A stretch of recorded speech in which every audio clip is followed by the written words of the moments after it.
Hi class, did you guys know that eating disorders have the highest mortality rate out of any mental illness? Well, that is what I'm going to be talking about today, specifically bulimia.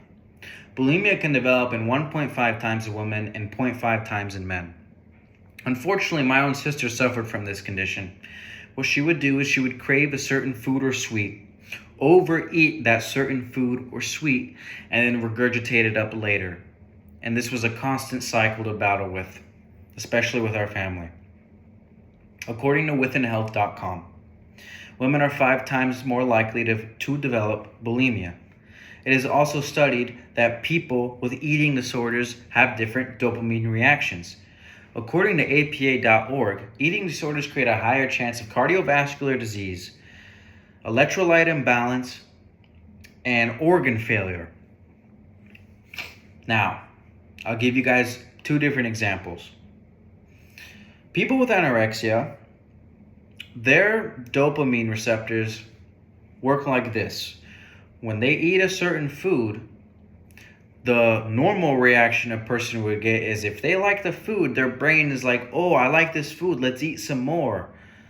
However, someone with anorexia, their brain can give them anxiety and other completely opposite reactions when they eat a certain food or food in general, thus making them loss of appetite, just not feeling good in general, and then not eating.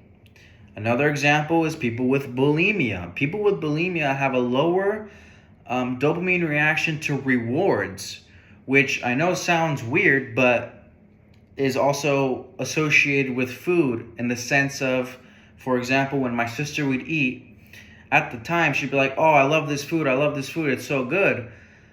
And then after, she'd be like, oh my gosh, I'm going to get so fat from this, and throw it all up. So it's a completely different psychological problem that we have here. And this is why it's considered a mental illness.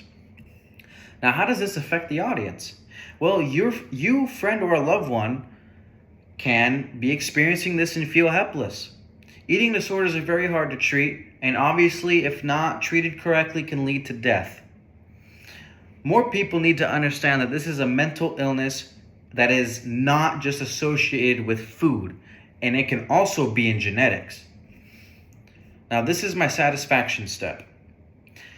I recommend therapy, either group or individual. However, therapy can be extremely expensive, ranging from thousands of dollars a week to thousands of dollars a month, depending on what treatment plan you go, how group or individual, there's so many different factors, it's really hard.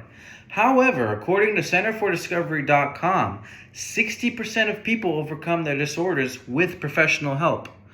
And I will say, my sister got a lot of good advice. I mean, us as a family really tried to help her, but there were some things that a professional gave to her that we couldn't give.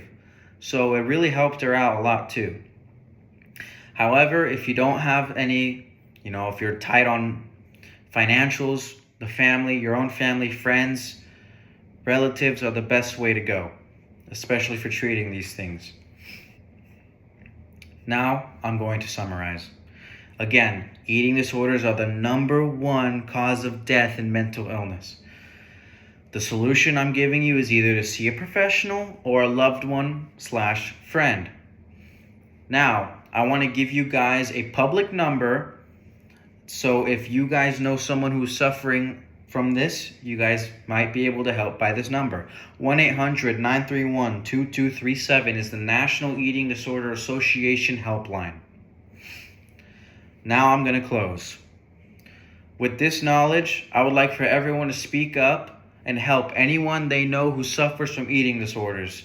You can save their life, truly. Thank you for listening to my speech.